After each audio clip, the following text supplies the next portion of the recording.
I think our media in Tanzania has been corrupted to deliver propaganda, to deliver their agenda, to steer the country into certain direction.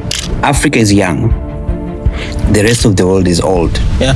The rest of the world is working so hard to bring young people from Africa to their places, to their countries, to their nations, to their economies. And so the biggest lesson looking back has been...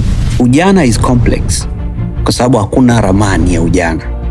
And we're asking them too much because we want them to act like adults. And I can tell you for free, kwamba young people, they are capable. All they need is a direction. Is the media doing justice to it? Is it doing injustice to it? Or it's not up to media to do justice to it? There's no light at the end of that tunnel, if that is the case.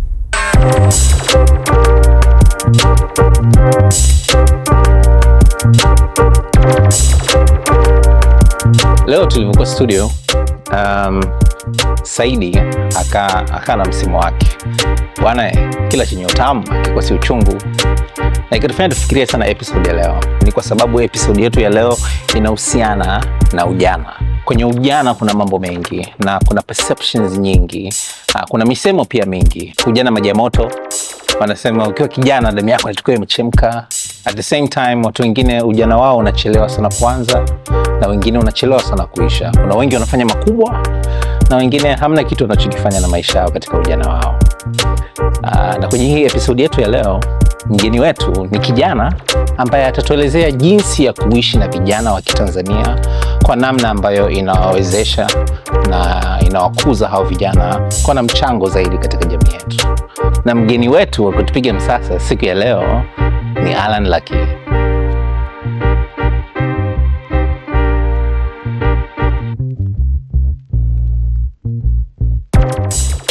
Alan, karibu sana Msasani. Asante. Yeah, thank you for making time. Umetuheshimisha kwa uwepo wako leo. We appreciate you being here. Thank you. And you look so cool, man. Like, like I think even nishakwambia, like I said, like, how do I look like you and I'm older? How like and your energy is youthful. Is it because you've been working with young people for a long time? Or is it's just who you are? Or are there things you're doing to make sure you keep yourself? Because you know, just some of us are older than we actually are. Our souls are old and tired. Yes. And you're like the opposite of that. Oh yeah, maybe. Kwanza pia mmenishimisha. Thank you for the invite. I've been following you guys. I know your work. Now to answer your question, I always think the same. I even always tell my wife kwamba I feel like 10 years younger than I look. Yeah. Inside my mindset, I feel like I'm so young than the way I look outside. Yeah.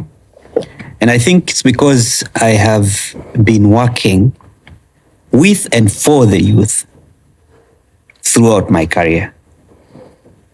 Kwa hiyo mimi nikionaga vijana hivi mtaani wanajisikia furaha sana, especially wakiwa wanafanya vitu. Yeah. Unaona huyu yuko busy kama unaniambia professional dancer. Yeah. You know, photographer. Yani right. I like meeting them. I like having conversation with them, understanding their mindset, because you know kwenye maisha kuna eras. Era as in time. Era is a mistake. Okay. Era. Yes. Na mimi I think, for example, myself, my era huwa inakuwa in a group of 10 years. Okay. After every 10 years, I feel like something is changing in me, from the way I think, probably to the way I look, but the people will say. But the way I think, it's different. So nikishapita miaka 10, nikikutana na vijana ambao nimewazidi miaka 10, I would love to hear from them. Okay. What's different? What's different now, especially nikiangalia mimi nilikopitia, niliposoma, nilipokuwa nafikiria wakati huo na sasa hivi na nini. So I've been in that space for such a long time, na mimi wanasema kwamba I have dedicated my life for the young people, because everything I do is for them. Everything I do, whatever I touch, whatever I do, is either to empower them, either to impart some confidence, some knowledge. Everything I do is something for the youth. Yeah, and I think that's what makes me younger as well. Okay. Yeah. Okay. Do you have kids? Yes, I do. How many? I do have 3 kids. Are they young? Are they teenagers? Are they in their 20s? One is a teenager. The first one is actually turning 16 this year. And others were, the second one is 8 years old. And the last one is 6. Okay. They're all girls. Yeah. Sawa. You're girl dad. Safi, una mbwa wakali. Hamna mbwa wakali. Ni mbwa mkali. Wewe ni mbwa mkali. Unadhani kwa sababu ya aina za kazi na jinsi career yako ilivyokupeleka in affect how you go about malezi wewe kama baba? Yeah, a lot. Yeah. A lot, kwa sababu huwa tufanyi tu kazi, huwa tunakuwa kwenye kazi. You understand that? Yeah. Yani you just don't do a job ukamaliza. Every single day when you do that job, there's something you learn. Yeah, that means you're growing in that specific job you're doing, but also you're growing as a human being in life. Kwa hiyo mimi nimetembea kwenye space ya communication in a way kwamba nimejifunza communications, how they affect reactions, how they cause reactions, responses and stuff like that. That helps me kwenye malezi. Nikiwa naongea na watoto wangu, nikiwa nazungumza na mke wangu, nikiwa kwenye mkutano wa kifamilia na nini. Unajua ile ukiwa unafanya kazi kiasi kwamba umeizoea na unaijua to the point kwamba wanatoaga mfano kwamba ukiamshwa saa 9 usiku una uwezo wa kutamba nayo. Yeah. That's how it is for me. Even the way I communicate, even in normal days that I'm not working, but when I meet people, the way I communicate, somehow the principles are there in my communications. Okay. Yes. The principles are there. So the work I'm doing, the people I meet, the knowledge that I'm gathering on day to day helps me also kwenye upande wa malezi ya watoto wangu. Okay. Yeah. Okay. Of course, watoto siku hizi wako so different from the way we were as kids. You can't compare. And I think they're growing so fast. Okay. Yeah, so fast. Kwa sababu when I look at my 8-year-old and comparing her with me when I was 8 years old, oh my God, there's a huge gap. Vitu anavyofanya. Yes. Yeah. There's a huge gap. Kwamba what she knows, what she does, what she says, what she thinks, the way how she thinks right now, and the way I was when I was 8 years old. Ni dunia mbili tofauti. Unaona? So yeah. So what I'm doing helps me there as well. Okay. So people of my generation, and I think which generation is are you? So I'm a millennial. A millennial. Yeah. I'm also a millennial. 90s baby. So 90s millennial. So ulikuwa unasema mimi ni mzee, kumbe wote ni wazee. Of course. Mimi ndo kusema mzee, nikasema I want to age like you. Oh, you want to age? Yeah, because I know you're older than me. Wewe ni late millennial. I guess mid to late millennial. Because it's what Gen Z. I'm there as a foundational millennial. So that's early 80s. Miaka ya mwanzoni ya millennials. Okay. Mimi nadhani niko katikati. Sidhani I'm late. Okay. Niko hapo katikati. Oh, great. Yeah. But everybody else in this room, to the easiest Gen Z. Ni mchanganyiko. Ni mchanganyiko between like late to early Gen Z. Okay. Yeah. Okay. Na kwa asilimia kubwa wengi tunakukumbuka from Skonga. Oh really? Yeah. Huyu ananikumbuka. Utakisema kama wadogo sana. That's the fact. Kwa sababu when we do our prep meetings, because I have a podcast. Yes. For our podcast, tukiwa tunafanya preparations, tukiwa tuna create strategies, tuna think of what to talk about na nini. Sometimes I feel like people assume that what the people we are targeting, the young people we're targeting, they know me and they'll just say, oh yeah, I understand what you're saying. I can listen to you, you know? Yeah. But I came to realize kwamba people who know me, they're not the ones that I'm targeting right now. They're not exactly youth. The time I was doing Skonga, labda walikuwa wako primary school, maybe nursery school, some of them. Secondary. Walikuwa bado hawako na ile memory nzuri ya kusema kwamba they can actually remember me when they see me. Yeah. Yeah. Okay. Yeah. So you guys, you remember me. It's good. It's good to hear that. Are you still actively working with young people? Yes. Okay. Actively. Because Club A to Z, my podcast, that's all about young people. Okay. Yeah, and I also do. I work with some organizations that deal with young people. Maybe perhaps tell us a little bit more about who is Alan outside the Alan of Skonga that the majority of us know. Because you've had the most interesting career path, in my opinion, for a media person. Yeah. Okay.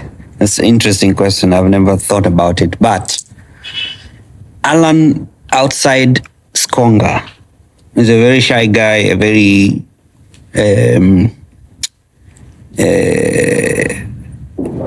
mtu ambaye anajidoubt sana.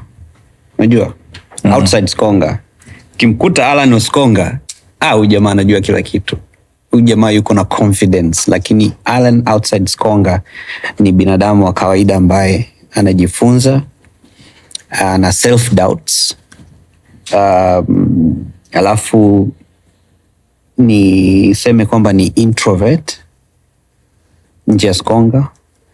So my career path has been interesting, as you say, because sometimes you are in a battle with yourself. Like, people want to see you this way, but you want to see yourself that way. Yeah, you don't see yourself that way anymore. Yes, you don't see yourself that way anymore. So there's a constant battle going on between yourself. Yeah, and that makes it more interesting because unaweza ukawa uko kwenye situation ya kuwa very doubtful about yourself, trying to think differently, trying to do some stuff that other people don't know about, but then unajiuliza kwamba, will I be able to do this, or am I going to do this? At the same time, when you change now, you become the other person. When you become that other Alan, things just go like that. Kwamba, yes, I can do it, I'm Alan, I can do it, and you do it. Why though? Is it because this one is a job and this one is... No. I don't know. It's just, I think human beings are complex that way. We are all complex that way. There was a day I even did a reel on Instagram, and I was talking about having different people in our minds. The same people we are, ni mimi huyo, lakini tuko tofauti. Do you understand what I'm trying to say here? Not yet. Okay, let me elaborate that. Like, tuko kwenye constant conversations about decisions we make here in the head. Not with anybody else, with yourself. Whenever you have to make a decision, there's another you that tells you no, and there's another you that tells you yes to the same thing. Sasa whoever takes control, the decision itaenda to that direction. And sometimes it's not even two people. Sometimes there are more people in your head. Kuna mwingine anakuambia huwezi kufanya hiyo kitu. Kuna mwingine anasema come on, you did this, why can't you do this? Kuna mwingine anasema you guys hebu jibishaneni, mkishamalizana mtakuja mtaniuliza, nitakupa idea tofauti. So that's why in our heads, kama mtu angekuwa na uwezo wa kufungua vichwa vya binadamu akaviangalia, kuna movements nyingi sana zinatokea za mawazo. Movements nyingi sana. Unapokuwa kwa sababu ya kazi, kwa sababu ya maisha, kwa sababu ya knowledge unaoingiza kichwani, you have a constant conversation with yourself with different kind of thoughts every time. Ukienda church ukamsikiliza pastor, unajikuta kuna maswali yako back in your head about the same thing you've been believing for ages. And sometimes you want to ask, sometimes you don't want to ask, sometimes you want to give it time so that you can understand it, sometimes you say no to it, you know. Those are two different people in your head trying to make conversation so that you can make a best decision. Yeah. So that's why I'm saying human beings are very complex. Na navyosema complex, there's a difference between being complex and being complicated. Okay. Yes, it's different. Yes. It's similar but different. Yeah, similar in a way but totally different. Different in a way kwamba something complicated can have a manual and you can follow it. You know? Kwa mfano building a car.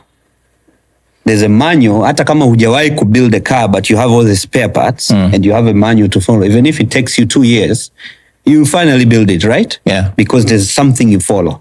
Yeah. But complex, something complex, there's no manual, you just have to figure out yourself, just like raising a child. Yeah. Hakuna mtu atakwambia kwamba hii ndo formula ya kulea mtoto, kwa sababu watoto wako tofauti, watoto ni binadamu wenye vichwa tofauti, wenye makuzi tofauti, wenye wanakutana na hali ya hewa tofauti. Wanaona rangi tofauti, wanaona sura tofauti, wanasikia sauti tofauti.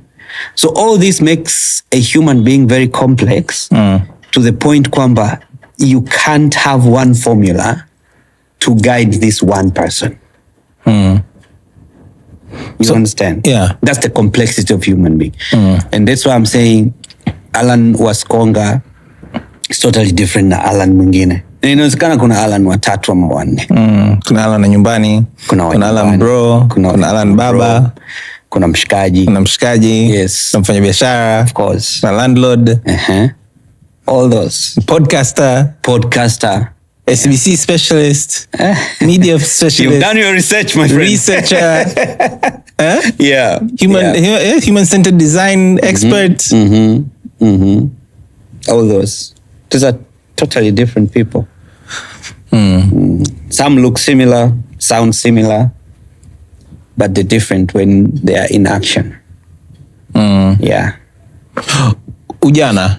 By that explanation, ujana ni complicated or ni complex? Ujana ni complicated. Ujana ni complicated. The whole life is complicated. It's not complex. No. Sorry. It's complex, not complicated. Okay. The whole life is complex. Because, again, I go back to my earlier point when I said, when you're raising a child, there's no formula. There's no formula that you can follow. Kuna ideas, kuna references, lakini those are not formulas. Ni kama guidelines. Kuna guidelines, yes. Mtu atakwambia, mimi mtoto wangu wasimpi maziwa kwa sababu sijui hivi na hivi na hivi na hivi. Mimi mtoto wangu nikiona amefanya hivi, nitamfanyia hivi.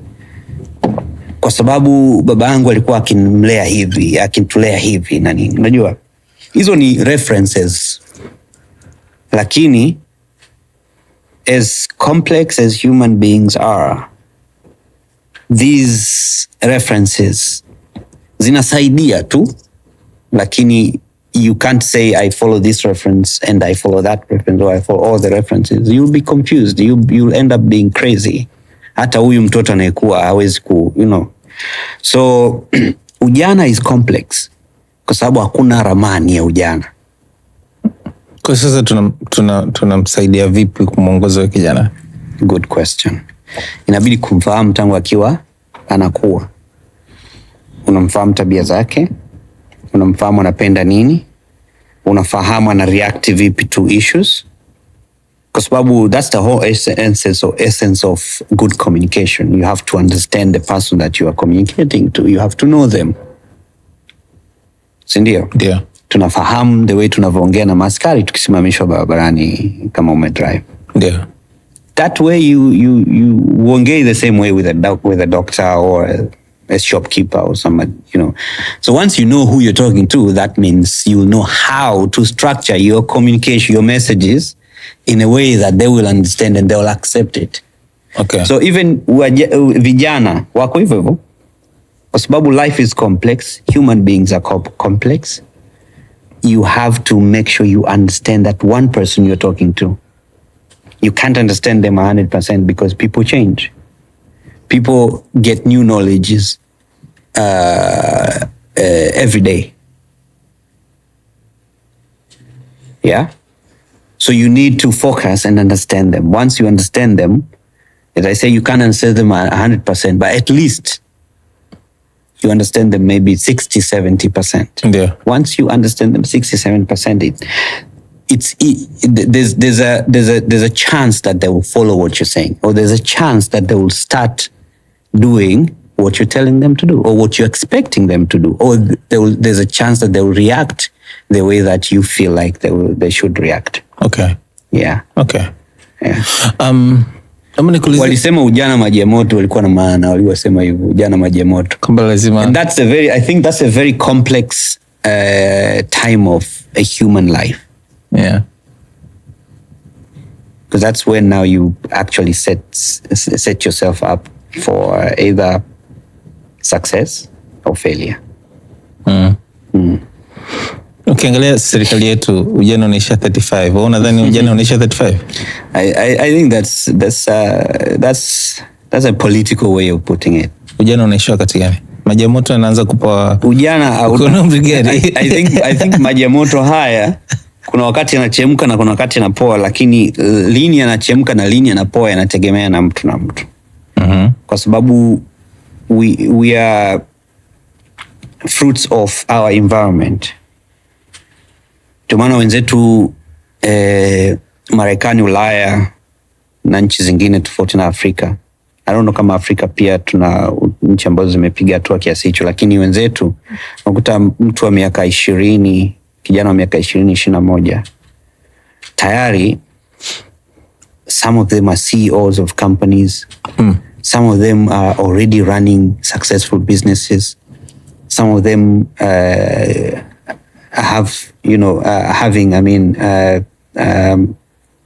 leading some causes, people follow them because of the certain thing. They already have ideas. But sisi huku, ask yourself, a 20-year-old in Tanzania, what are they doing? Well, studying.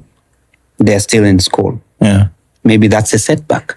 Maybe that's a setback. Kwa hiyo ujana wetu sisi na ujana wao ni tofauti. Manake ile miaka 35 kwamba mwisho wa ujana huwezi kufananisha na kijana wa Australia na kijana wa Kisarawe. Hapa Tanzania kijana wa Dar es Salaam ni tofauti kabisa na kijana wa Kigoma. Kwa sababu ya environment unaoishi. Kwa hiyo whatever wana consume kuingiza kichwani mwao na kuwafanya wawe wao ni tofauti. Kwa hiyo ujana wao utakuwa tofauti na kijana wa Kigoma atakuwa tofauti na kijana wa Dar es Salaam. Vijana kama mnielewi, naomba mniambie kwamba hatukuelewi, rudia tena.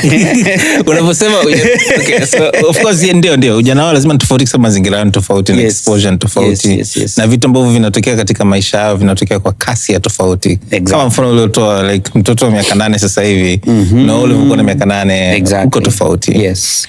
Lakini hapo unamaanisha kwamba ujana wao unaenda kwa kasi sana kwa mfano, au wanakuwa ujana unaisha mapema zaidi kwa sababu ya mazingira, au wengine ujana unachelewa kuisha kwa sababu ya mazingira pia? Yes, that's the answer. Au ujana ni ujana tu? That's the answer. That's the answer. Kuna wengine ujana unawahi kuisha na unawahi kuanza na unawahi kuisha. Na kuna wengine ujana unachelewa kuanza na unachelewa kuisha. Na kuna wengine unachelewa kuanza unawahi kuisha. Kuna wengine unawahi kuanza na unachelewa kuisha. Kwa sababu again, turudi pale pale, it's all about your mindset. Yeah. Mimi nimekuambia hapa I feel like 10 years younger because that's my mindset. Umeona? Kwenye makaratasi watasema kijana mwisho miaka 35. So ukiona umezidi miaka 35 kwenye makaratasi wewe sio kijana. Lakini makaratasi whatever it's set there doesn't define who you are. Not really, yeah. You understand? Yeah, it's an identification. Yes. Kwa sababu kama tungekuwa tunafuata hivyo, tungekuwa tunasema nini? I'm trying to give you a very good example. Labda kwenye football. Sawa? Lifespan ya footballer ni miaka 10. Lakini sasa hivi, zamani footballers walikuwa wanaanza wakiwa a bit late. Yaani mtu anaanza kucheza mpira akiwa na miaka 20, 21, 22. Sasa hivi wanaanza kucheza mpira professional akiwa na miaka 15, 16. Umeona? Sasa kama lifespan ya yule alianza miaka 22 kucheza football ni miaka 10, huyu alianza miaka 16, haiwezi kuwa miaka 10. Itaongezeka kidogo. Lakini pia unaona wachezaji kama Cristiano Ronaldo mpaka leo bado anacheza, amecheza sijui World Cup ngapi? Sijui 6. I'm not so sure about that. We will check the stats. But amecheza nyingi, ni 6. Si ndio? Na sasa hivi yuko na umri gani? I don't know. 41, eh? Yeah. Yeah. Ana 41 years old na bado yuko kwenye World Cup. Anacheza sasa hivi. Si ndio? Japo sio kwa kiwango kile, lakini bado anacheza. Kwa nini? Well, he's capable, he's physically able. I think the mindset. Ni mindset tu. Mindset yake yeye anasema mimi bado ni kijana, bado na uwezo wa kucheza na 16 year olds. Lakini jana nimeona kuna mchezaji najaribu kumbuka huyu nani retire akiwa na miaka 31. Wakati wewe ukiwa na miaka 31 unajiona bado ni kijana, yani una nguvu zako, unataka ufanye vitu vinatokea, lakini kwenye football yeye anasema retire. Of course mwili unaweza pia ukawa ni sababu. Labda afya na vitu kama hivyo. Lakini mimi bado na believe kwamba mindset is number 1, then the rest follows. Okay. So yeah. You're saying ujana ni mindset? That's what I'm saying, yeah. Okay. Ujana as a term unaweza kuwa unatumika on a positive angle but also on a negative angle. Si ndio? Ndio maana mtu anaweza watu wanaweza kawa wanamuongelea mtu kwa vijitabia fulani alivyo navyo, afa akasema huyu ujana tu unamsumbua. Atakuwa. Kwa sasa manake ujana ni nini? Bado narudi pale. Ujana ni nini? Ni fikra ambazo zinaelekea au zinaashiria vitu gani? Okay. So it comes back to what I'm saying, it's your mindset that will tell you whether you are young or you are old. Okay. I wonder perhaps if there's a slight definition, but not a slight, if there's a clear distinction between being young and being youthful. Exactly. And perhaps. Yeah. I think there is. Okay. Because being young doesn't necessarily mean you're youthful. So you can be youthful and not young, and you can be mature and still young. Yes. Okay. Exactly, yeah. I hear you. Yeah. Sasa hapo, I can't help but just nasikia the cry, but the complaints of older people whenever they talk about younger people. And Alan, mtu kama ambao you've been working with young people for over 20 years. Are we asking young people for too much? Or are we not asking them for enough? Kwa sababu kwa asilimia kubwa ukikutana na watu wazima wakiwa wanazungumzia vijana wa siku hizi, the negativity is much more than the positive. Yeah. I don't know what's your take on that, considering you're somebody, for instance, who's worked with them. You feel their pain. You see their struggle. you're still technically very closely aligned with them. Are we asking young people for too much? Yeah, kwanza nitasema yes and no to that question. Lakini kwanza I want to create a foundation of this conversation about young people regarding that question. Mimi binafsi wanasikitika sana tunaposhindwa kuwasikiliza vijana na kuwapa nafasi wajaribu. Unajua dunia nzima ina move forward na kwa sababu Africa is youthful. I mean, okay, Africa is young. Let me not say youthful. Going back to our definition. Yeah. Africa is young. The rest of the world is old. Yeah. Yeah. The rest of the world is working so hard to bring young people from Africa to their places, to their countries, to their nations, to their economies. But sisi, we are still trying so hard kuwagandamiza vijana na kuendelea kuwashikilia watu ambao ni less than 15% of the population. Yeah. Because right now population ya Tanzania chini ya miaka 35, I think it's over. Around 68%. No. It's close to 80. Really? Yes, I think so. I think so. We'll check the stats. Okay. Maybe we are close there. Yeah. Even 60 to 80. As a continent, like it's around 70%. 70%. It's under 35, yeah. Yes. Even East Africa. Sasa, the problem is we assume that young people don't know anything. We assume that they cannot do anything. Ni assumption tuko nayo. And that is the problem. Nitakupa mfano mdogo hata nyumbani. Nyumbani kukiwa kuna makaka na wadogo zao, makaka ndo wanaweza kuulizwa for advice. Ama makaka ndo wanaweza kuachiwa responsibilities. Kama baba na mama wanaondoka nyumbani, yule kaka mkubwa ndo ana take the responsibilities, anakuwa responsible for the family. Lakini it doesn't mean kwamba yule mdogo wake wa mwisho hawezi kuwa responsible. It's just because they didn't want. They assumed kwamba hawezi. Lakini I've worked with young people, I've sat with young people, discussed, and I can tell you for free kwamba young people, they are capable. All they need is a direction.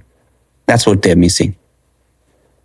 But they are capable of doing anything that you're giving them to do. You just need to properly direct them, show them where they're going, and they will follow. They will do it. So to answer your question, are we asking them too much? I said yes and no. Yes, in terms of we expect them to act like adults when we're giving them responsibilities. And that is too much because they're not adults. So even here in your office, when you hire a young person, you can't expect them to reason and work as the same as an older person in your company. So that's where we're asking them too much. We want them to be adults while they're not. We don't want to understand that these are young people. They just need direction so that they can deliver whatever we want them to deliver. We want them to act like adults. That's where when I say we're asking them too much. When I said yes and no. When I said no, we're not asking them too much. It's because we don't understand them. We don't know them enough to actually help them succeed. So we ask very little of them. Why? My earlier example. Tuna assume huyu mdogo wetu wa mwisho hawezi fanya chochote, so hatuwezi kumpa majukumu. But ukimpatia majukumu na maelekezo, unaweza ukawa surprised. So leo hii tukiamua kuwapa nafasi vijana, tutaona wapi panavuja, lakini we won't know if we don't give them opportunities, if we don't give them responsibilities. Will we know? We won't. we'll continue assuming kwamba they can't. But me, I've worked with young people. I know they can. We have examples here in the country. So we're asking very little of them because we know they're capable. They are able to do things. They are able to reason. But we don't give them opportunities to do so. And we're asking them too much because we want them to act like adults. We don't want to understand them. That's why siku hizi kuna conversations inaendeleaga kusema kwamba employees, Gen Z employees versus millennial employees. We have those kind of conversation because we don't want to understand kwamba these are two separate generations. They reason differently. You understand? So yeah, in short, to answer your question is, yes, we are asking them too much. And no, we are not asking them too much. Okay. So we're asking them too much when we expect them to act like adults when they're not? Yes, and we are not asking them too much because we assume they don't know anything. Okay. Yeah. In some of the work that you've been a part of, I know katika mazingira tofauti umekuwa ukilazimika kutofautisha the boy child versus the girl child. Mimi kwa mfano binafsi sijaweza kuwa exposed the way you've been exposed to those settings. The exposure I have is there has been a lot of emphasis na jitihada na resources na kampeni na nini katika kumuinua the girl child for reasons that are justifiable. But then recently, as of late, I'm also in this strange age bracket where a majority of my friends are fathers and mothers, and they have boy children, and they're very worried. You are worried or they are worried? They are very worried. Oh, okay. I'm not worried. Okay. I don't have a boy child yet. But I can't help but you can worry on I can't help but be concerned that perhaps within the space of communication, media, the public sector, have we left the boy child behind? And yes. And have we left them behind to an extent whereby sometimes the assumptions ambao tunafanya kuhusu vijana zimechangiwa na mazingira ambayo yamekuwa kuanzia shule. Kabla hata hujafika hapa, just to give you additional context, tulikuwa tunapiga tu story and tukawa tunasema nini Alvin, tukasema utuzima nini utuzima dawa and then tukawa tunapiga stories za utuzima dawa, jinsi gani ambavyo unakuta mtoto wa kiume mwenye umri wa miaka 25 na mtoto wa kike mwenye umri wa miaka 25 most of the time huyu amempiku kwenye vitu vingi zaidi kuliko otherwise, including just self confidence, yani even communication capabilities, etc. And that's why it even makes more sense for the 25-year-old to be interacting with much older men because huyu wanaweza wakawa on the same. You've done so much work around this. Is there really a red flag, or is there just a misunderstanding of what is and what isn't? Yeah, there is a really big red flag there. Why? Because you can't separate the two. And if you try to separate them, you will end up creating chaos and creating more problematic humans in the future. Why? I'll give you an example. Human development campaigns, human development programs ambazo zinaendeshwa na mashirika ya kimataifa mbalimbali. Siku hizi wamebadilika, lakini the past 3, 4, 5 years more focus was on girl child when it comes to health, when it comes to entrepreneurship, when it comes to even governance, even what we call democracy, when it comes to politics and stuff like that. They're focusing on empowering young girls to be seen somewhere, to do something around those areas, yeah? They're forgetting kwamba jinsi tulivyoumbwa binadamu we cannot operate alone. This young girl you're empowering right now, when they become of age, they will have someone around them, influencing them, even hurting them. Affecting and affecting. Yes, everything around them. So when you empower this one leg and you forget about the other, hata kwa nyinyi mnaoenda gym, mnajua tu kwamba you won't have that balance you need. So for the future to have that balance, you need to take the same seriousness you're taking on the boy child. Kwa sababu ukimwambia mtoto wa kike kwamba wewe una uwezo wa kufanya kila kitu ambacho mvulana anafanya, inafaa pia umwambie mvulana kwamba wewe una uwezo wa kufanya kila kitu ambacho msichana anafanya. Kwa sababu usipomwambia hivyo, hatoelewa, na atakapokuja kuwa na huyu msichana, yeye atakuwa ni kikwazo kwa mafanikio ya huyu msichana, kwa sababu yeye hajui wala haamini kwamba msichana anaweza kufanya kila kitu, ila msichana anajiaminisha hivyo kwamba anaweza kufanya kila kitu. Sasa umetumia mamilioni ya fedha, miaka mingi, muda wako, na umetengeneza kikosi kazi kizuri cha watoto wa kike, lakini hakuna kikosi kazi kizuri cha watoto wa kiume. Lakini end of the day, hawa watu wawili wanatoka mlango mmoja, they are living together, they are influencing their lives together. You see where I'm going?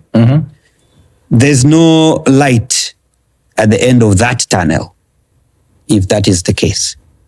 So ndo maana kwambia there's a red flag. Unapo focus kwenye the programs that I've worked on for the past 10-15 years, I've worked in the health sector, I've worked in the financial sector, I've worked in the, so financial sector imegawanyika mpaka kwenye agriculture.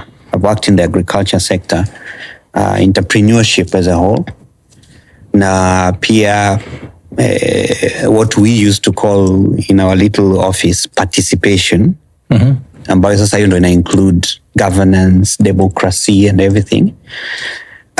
So I've worked in those sectors, and every time we were trying to push a campaign, we made sure that we touch both girls and boys. Kwa sababu the same message you're giving a boy, a girl, it has to go to the boy as well, so that they understand each other. But donors don't understand that. Yes. And that's why there's that red flag. And I've said for the past few years, some donors have started to understand this. So even our very brilliant strategy around the issue of sexual and reproductive health, ilikuwa, we said, yes, we've been targeting girls under sexual and reproductive health, adolescent girls all this time, but why don't we just focus on boys and see the outcome? And we tried it and it worked. It worked in a way kwamba the boys sasa ndo wakawa ndo champions, ndo wakawa pioneers of the ideas we are trying to stimulate in the communities. They were the champions themselves. So even a girl, when a girl wants to protect themselves, a boy will be number one to actually support that. Because if you don't do that, there's always two people trying to fight for a right action anywhere. Yeah. Kulikuwa kuna this famous example ambayo sitataja ya taasisi, lakini na hii sio around the health, it was around radicalization in was it in Somalia? I think that project was done in Somalia, if I'm not mistaken. I can't remember well, but the issue was walikuwa wanataka kuwarudisha watoto kutoka kwa milisha. Yeah? Yani these watoto ambao wanatumika kwenye vita, walikuwa wanatekwa, wanachukuliwa, wanashikishwa bunduki. Ndio. Sawa. Sasa kulikuwa kuna kampeni ambayo ilifanywa na taasisi ya kimataifa ya kuwarudisha wale watoto kwenye community zao. Kwa sababu hawa ni watoto bado, unajua watoto wanaenda kushika bunduki na most of them ndio wanakuwa killed huko in the battlefield. Sasa ile kampeni ilifanikiwa kwa kiasi kikubwa sana. Walirudisha watoto almost 90% of their target. Waliwarudisha. Na wakarudi kwenye community. Lakini walichofeli ni kitu kimoja. They only did that campaign to rudisha watoto kwa community, but they did not prepare the community to accept them. Watoto. Yes. Na watoto wameshaona mambo mengi. Yes. So end of the day, 90% walirudi kule. Yani walirudi kwenye community kawakataa. Na wakaondoka na watoto zaidi. Umeona? Nimetoa huu mfano ni sawa na boy child and a girl child. Kwamba when you try so hard to fix one side, that means unaofanya the other side weaker than this side you're fixing. Even when you go to fix your car, mara nyingi wanakuambia hizi nunua zote mbili. Nunua tu pair. Why wanasema hivyo? Kwa sababu ukinunua moja, the other one will continue being weak the way it is. Yeah. You will not be fixing, you will be creating more problems. Yeah? Kwa hiyo kwenye hizi programs ambazo zina run sasa hivi zina target young people, if I was there to advise, I would say just come up with a very good strategy that will touch the hearts of the boys and touch the hearts of the girls. And end of the day, they will meet somewhere. And once they meet somewhere, they will have the common knowledge. They will take common actions. Yeah, one of the famous theories of change that one of my bosses, I took it from my boss. Inasema collective discussion lead to collective understanding, then it leads to collective action.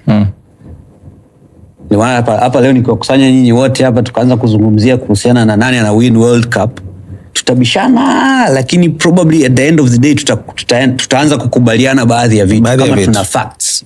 Na hapa wote tunaweza tukajikuta sasa tukitoka hapa tunaanza kushangilia ile team tuliyosema. It's a collective action. Na hizo ni theories of change. So hizo ziko kwenye whatever I know is social and behavior change communications, the career that I've been under all this time. So there is a red flag, and I think even from the government level, wawe pia wanakaa chini wanafikiria. Ukiona program ina target only one gender, jaribu kudig deeper, jaribu kuangalia future impact itakuwaje. Na kama it doesn't affect, it's okay, but if you see the red flag, try to advise. Okay. And in all this, media play a very big part. A very big part. Sababu tunapokuwa tunazungumza na vijana au kijana, tunazungumza naye kupitia different media platforms, ndio? Hizo avenues za media zimekuwa nyingi, yani kuna traditional media, bado TV, radio, print, lakini kuna digital media ambazo nazo zina nguvu sana. Your social media platforms, your websites, your YouTube, your nini, your WhatsApp groups, your Telegram groups. Yani taarifa ziko nyingi ambazo zina young people wanaweza waka access. So the role of media is clear, and the bigger part of that role is education, lakini pia it's influence. Because that's what media can do. It can influence public perception, isn't it? Yeah. So when you're looking at it that way, as a veteran, I'm joking. No, I'm not. You're a veteran. As a legend. Is media doing justice to this conversation of finding media that balance? Media in the world or our media? Our media, Tanzania. Tanzania, the country ambayo ndo tuna wizara mpya ya vijana for the first time in our history, inaongoza with a very smart gentleman, lakini pia ndo tuna mara ya kwanza tumeona the young people can react collectively. Lakini pia it's the same time where because I'm talking to you as a Tanzanian. Watu ambao wanakuwa tunapigana story ni vijana wenzetu tu ambao wanambia mwanangu, yani this is true story. Mwanangu jana nimeenda kumtembelea mshikaji wangu, afu mtoto wake kiki na mtoto wangu hivi, huyu kijana anafanya nini shule? Mbona kama mtoto kiki afu anaenda shule moja? Umeelewa au huyu dogo mbona anavojiongelea na huyu anavojiongelea sio sawa?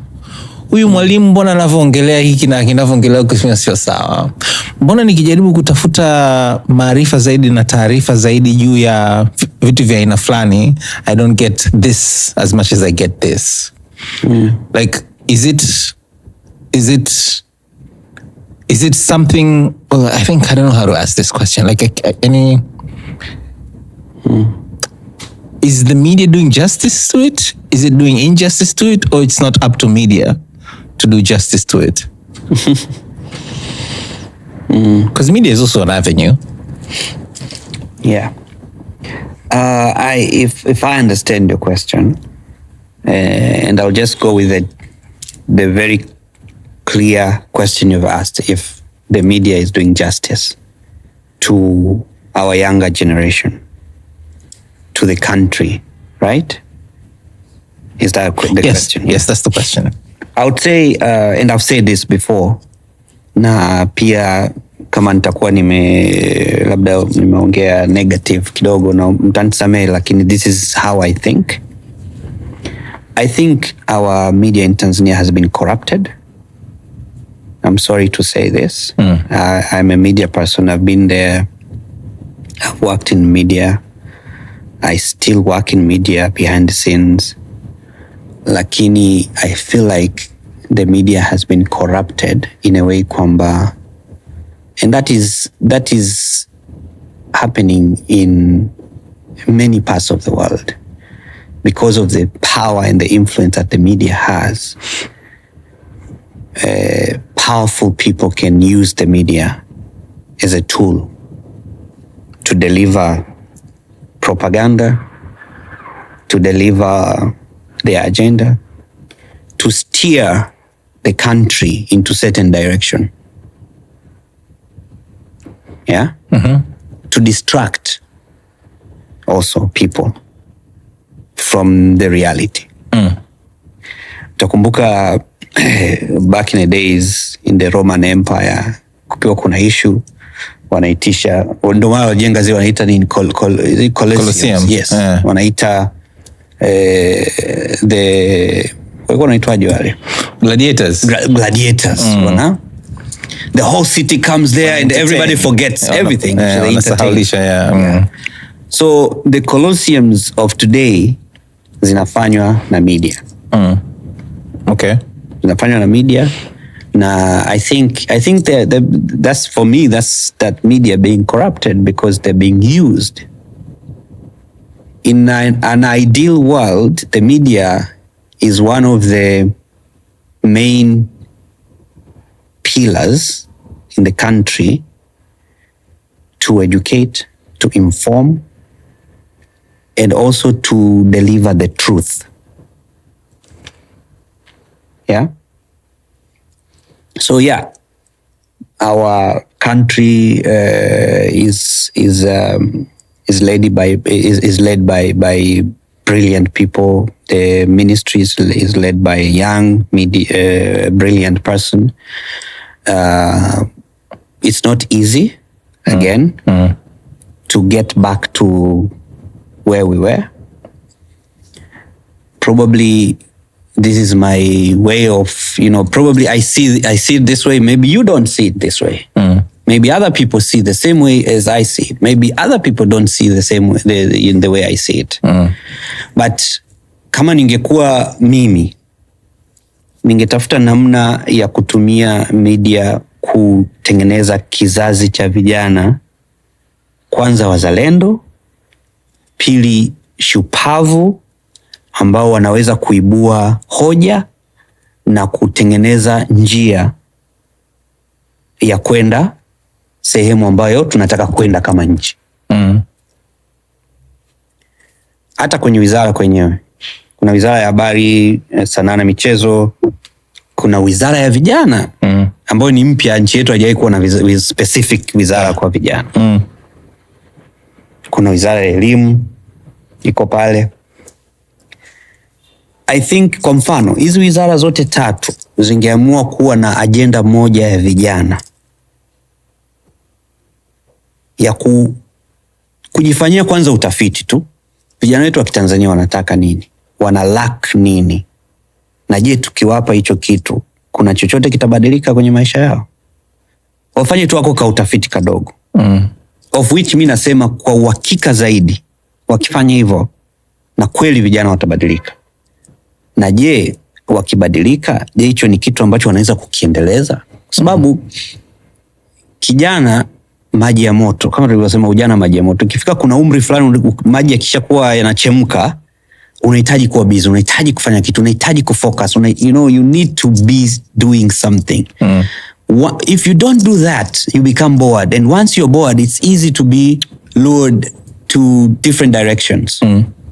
Wenzetu nchi kama Kenya walikuwa na kesi za radicalization in the past years nyingi sana. Kwa nini? Kwa sababu vijana walikuwa hawana cha kufanya. Kwa hiyo mtu akimwambia njoo kamata mtutu, ingia polini, anaenda anafanya. It's easy to lure them into something because they're idle. Lakini if you give them something to do, something to concentrate, a challenge. Good thing is vijana wanavyokuwa kuanzia utoto mpaka kuna umri fulani, we really love challenges. Kwamba unataka usolve Rubik cube, mara sijui utengeneze kitu, ujaribu kuchora kufanya hivi na hivi, ndo binadamu walivyo. And that is complexity nilikuwa nazungumzia before. Kwamba tumeumbwa tuko hatueleweki wakati fulani. Kuna time hatueleweki. You try to touch everything. Sasa if we give them direction, na hizi wizara na I think ndio sehemu pekee ya kuweza kuwapatia direction. Kwa mfano, haiwezekani kwa kila wilaya au kila mkoa kuwa na labda hub ya vijana ambayo inawakutanisha vijana, inawatrain kwenye certain areas ambazo ni za kisasa. Sawa? Za kisasa. Inawatrain kula afu inawapa kazi. Kwa sababu kazi zipo za serikali, kazi zipo. Why do we have a supplier ambaye ana supply labda t-shirts kwa serikali for the past 20 years? Why don't we try kikundi cha vijana kutoka Tarangire, tuwape changamoto ya kusupply t-shirt za Wizara ya Afya for 1 year. Tuwapatie facilitation, tuwafacilitate wafanye hivyo. Wenyewe wakae chini wa come up with ideas how to do they can organize themselves. Ndio nilikuwa nasema kwamba we don't ask too much of them because we don't think they can do it, but they can. Just try. Kuna mtu anaweza kawa nasikiliza akasema wewe unaongea nini hawa vijana, mimi nawajua. Unawajua wale 3 4 ambao umefanya nao kazi, umewajua Watanzania wote? Mimi mwenyewe na cases kibao za vijana ambao nimejaribu mpaka nikinyosha mikono hivi. Lakini unajiuliza mara mbili kwamba kwa nini huyu kijana ana act this way? Ana act this way because hajapatiwa foundation nzuri. Na hii foundation inatoka wapi? Mimi peke yangu siwezi kumpatia foundation. Foundation inatoka kila kona. Mpaka yule dereva wa daladala ni foundation ile pia. Kile kibanda cha chips anapoenda kununua chakula pale ni foundation. Kwenye kiduka cha betting anachoenda kule ni foundation. Inaendelea kumjenga. The influence comes from all the sides of his life. Kwa hiyo unaweza ukamlaumu, but how have you tried to actually help this person to become the person you want them to be? Na sisi vijana tunafeli wapi? Tunafeli wapi? Mi waspendi sana kulaumu vijana.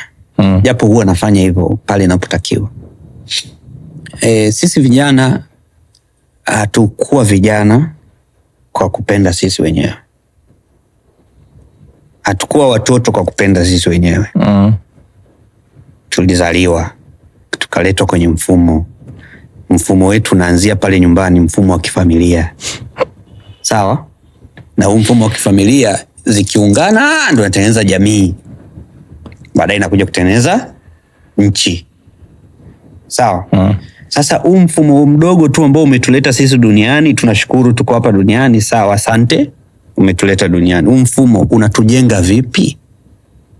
Kwa hiyo unaweza ukasema sisi vijana tunafeli, hatutafuti fursa, kwa sababu hizo ndo point ndo zile wanasemaga vijana watafuti fursa, vijana ni wavivu, vijana wanashinda kubeti kila siku, vijana wako kwenye social media kila siku, vijana, yani tunachokiona ni zao la kile tulichokitengeneza wenyewe, ndo tunawalaumia vijana.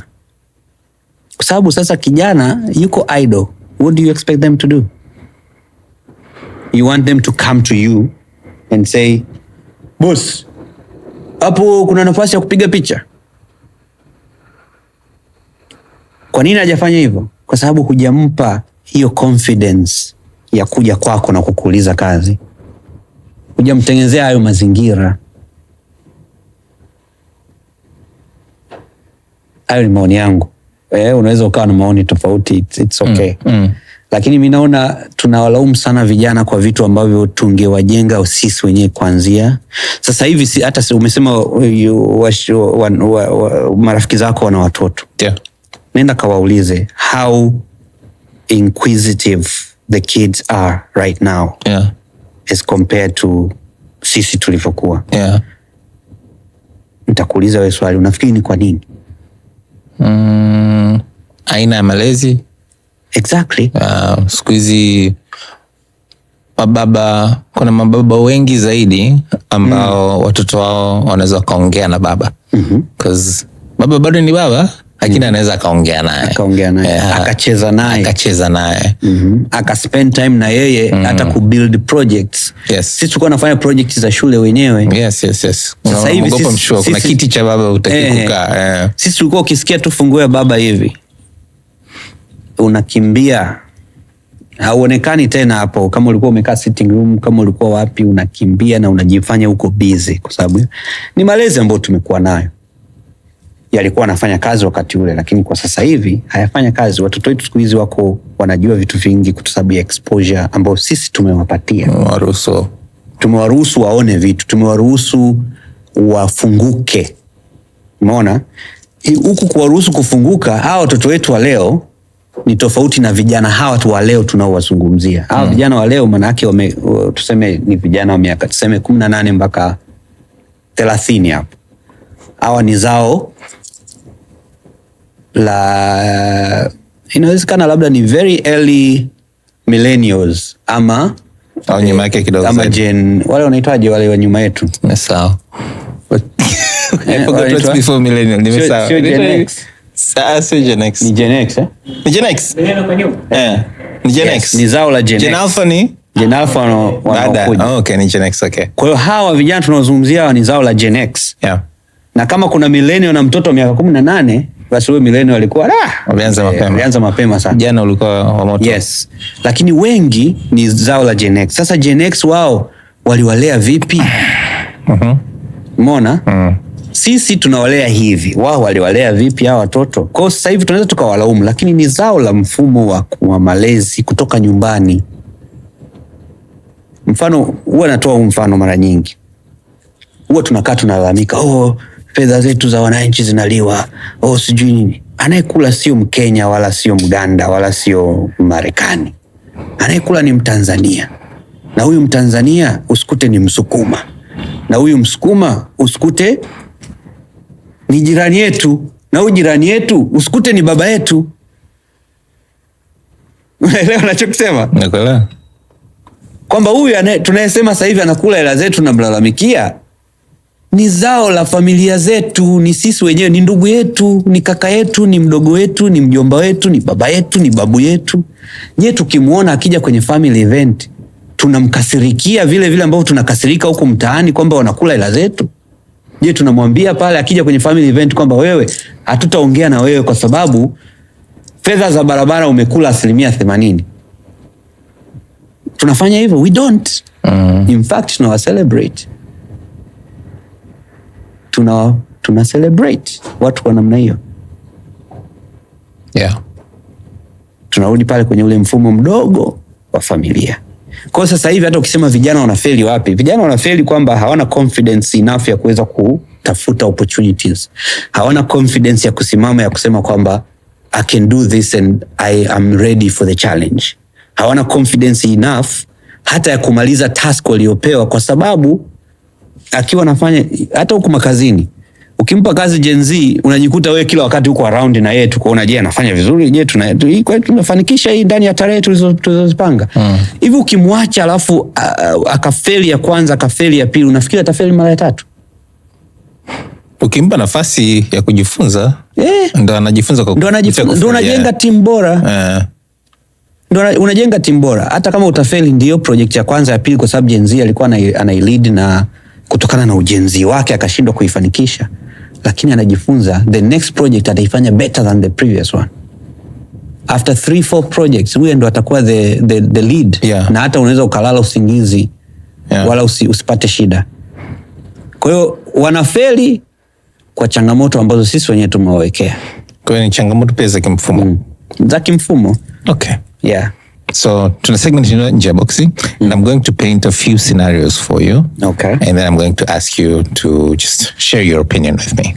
Okay. So I want to paint 2 pictures for you. Okay.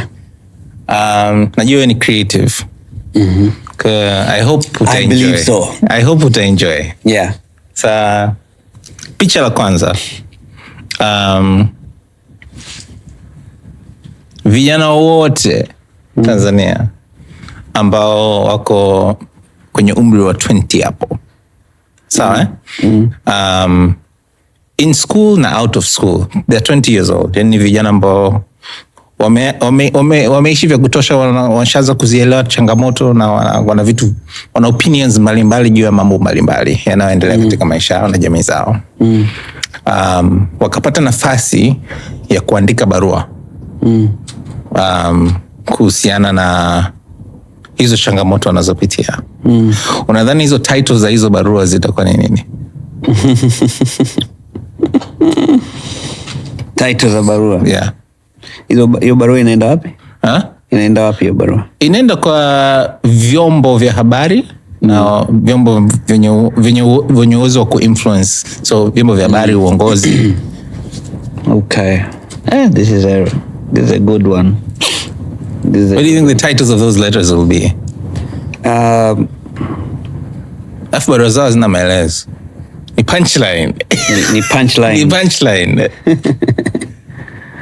Ni punchlines. Let me think as a creative. Hapo umeniset vizuri. Barua zinazungumzia changamoto zao. Yes. Vijana wa kiume na wa kike, in school, out of school. Kwa ni dogo ambaye ameweza form 6, mwingine yuko chuo tayari, mwingine anafanya biashara yake, mwingine anaendesha bodaboda, bajaji, mwingine bado anajitafuta, kuna mwingine ndo amepata ujauzito, amejifungua ndo mzazi, mwingine amekuwa baba, mwingine amekuwa mlezi kwa sababu wazazi wake wameondoka, na kadhalika na kadhalika. Okay, hapa nafikiria vitu tofauti. Na pia fikra zangu ziko influence kidogo na huko nyuma. Nitoke vipi? Nipe mchongo.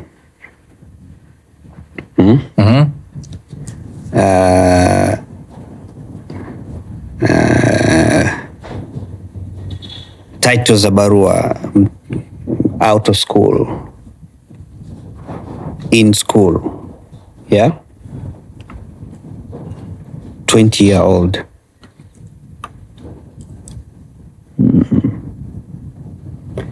That's going to be a combination of words. It can be a sentence. Can be a sentence. Yeah.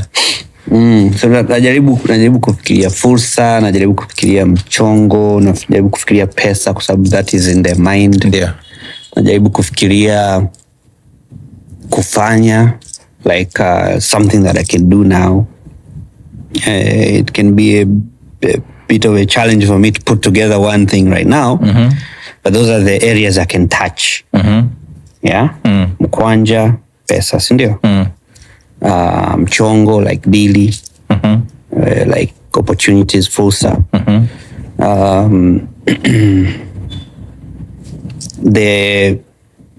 The force within kutaka kufanya kitu, so barua yao itakuwa ina title ambayo inaendana na haya hivi vitu.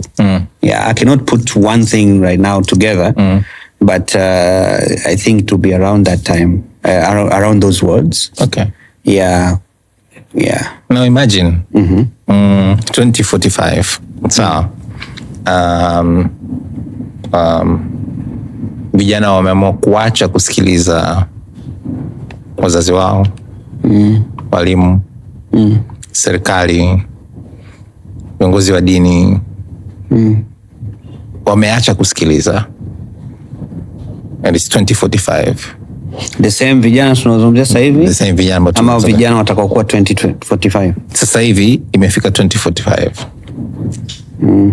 Yeah. You mean those 20-year-olds? Yes, those 20-year-olds are now in their 40s. In their 40s. Okay, good. Or late 30s. If it was a movie, hebu niadisie hiyo movie ikoje? Yani the end ni kwamba wameacha kusikiliza wazazi wao. Yeah. That's the end of the movie. Not the end of the movie, wameacha kusikiliza now. It's 2045. Wameacha kusikiliza sasa hivi. Yeah. So wametuma barua. Tuseme barua zijajibiwa. Kutoka kuna scratches za kutosha kwenye miili yao. Kuna scratches. Yes. Kama marks. Au scratches kama mikwaruzo. Mikwaruzo ya kutosha kwenye miili yao, kwa sababu nilizungumza kwamba maisha hayana manyo ya kusema kwamba unaifollow, lakini kuna references, kuna guidelines ambazo unaweza ukazifollow zikakupeleka unakotaka ama zikakupoteza pia at the same time. So kwenye hiyo movie kwamba vijana wameacha kusikiliza, wameacha kufuata wazazi, maneno wanayosema, wameanza kufollow instinct zao, wameanza kujitengenezea generation zao. Yes. Wameanza kufanya vitu vyao.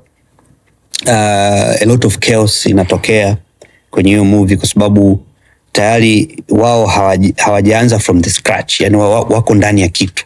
Yani sawasawa na useme kitunguu kianze kutaka kutoka nje ya sufuria ambacho umeshakiweka kwenye sufuria na kinachemka.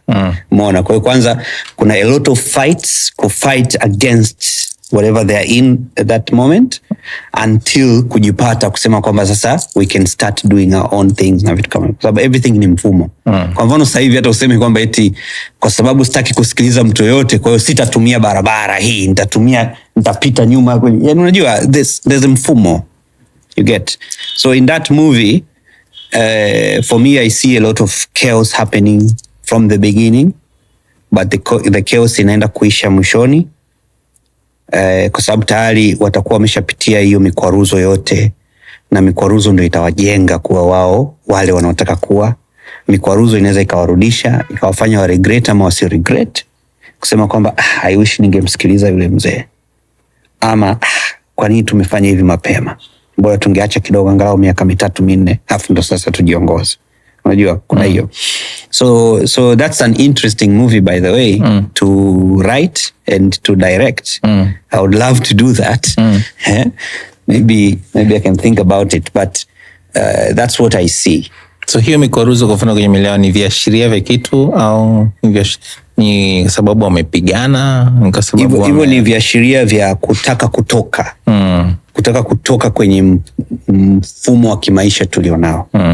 Kwa sababu usipomsikiliza mzazi pale nyumbani, maana utatoka nje. Wanasemaga asiyefunzwa na mamaye hufunzwa na ulimwengu. Ukifika ulimwenguni kuna mfumo wake pia kuishi ulimwenguni. Usiposikiliza huko ule pia utaenda hapo. Kwa hiyo lazima utakutana na hiyo mikwaruzo. So mikwaruzo unaoipata ni kwa sababu ya kufight against what is set already. Yeah? You want to get out of that. You want to be free. You want to think freely. Kwa sababu siku hizi we are not thinking freely. Yeah. Yeah? Our thoughts are influenced. And the biggest thing is fear. Our thoughts are influenced by fear. Na hiyo fear tumetengenezewa picha yake, kwamba ukifikiria hivi matokeo yake yatakuwa hivi. Ile picha tunaiona. Wachache watakuwa washupavu ku go against it. Wale ambao watakuwa washupavu ndo wataishia kupata hiyo mikwaruzo ya maisha na nini, na end of the day they can even die.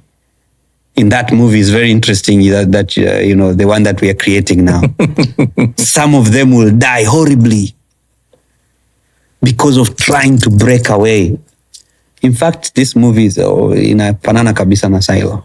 Okay. Inafanana kabisa. You go watch it. Okay. Nitaitafuta. Yes. Silo, S-I-L-O. Yes, S-I-L-O. Okay. It's a series. Yeah. Do you have any regrets za ujana wako na jinsi ulivyotumia? I don't have any regrets. I don't have any regrets because that's the mindset I've set. Okay. Kwamba decision nilofanya jana, it was right. Jana. Sasa hivi naweza kuona kwamba it wasn't right, but it's today, it's not yesterday. Okay. So when I was young, I did things, they were right for me that time. Okay. Maybe it was a part of my learning, Yeah. a part of my growth. Yeah. Kwa hiyo I never regret anything. Okay. And Yes. so the biggest lesson looking back has been? Looking back, I think the biggest lesson for me is go do it. Because I feel like there's some things that I didn't do. There are some things that I would have done even better than I did, or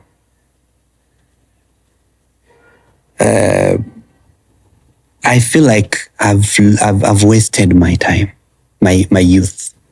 I could have done more than what I did. So the biggest lesson to young people is just go do it. When you have an idea, just go do it. In fact, be a character in this movie. Don't wait for people to tell you do what to do. Think freely. Break out. Ama it's break away. Break out of that system that is controlling your thinking, controlling everything that you everything that you are. Sawa, ila sinajua kwenye hiyo movie ni vampire, you never die. Unabaki umri huo. But you said they're 45 now. In the movie, you're the vampire. Yeah, so I think that's the biggest lesson, kwa sababu kuna vitu ningefanya vizuri, kuna vitu ningefanya zaidi, but I feel like nili waste because of maybe fear, maybe I didn't have enough confidence, maybe I didn't have enough references or guideline, or maybe a guide, someone who could, hold my hand and, take me places, take me through, my ideas. I don't know, but I don't regret, because it's just a part of learning. Maybe the knowledge or everything I have now, my mindset right now is fed by my past. Yeah. Okay. So, Alan. Yes. Mtubariki sana. Thank you for your time. Thank you so much. Yeah. Nimefurahi pia kuwa hapa. Nafurahi kuzungumza kuhusu young people all the time. Yeah. So, thank you. Asante. Karibu tena Msasani. Asante.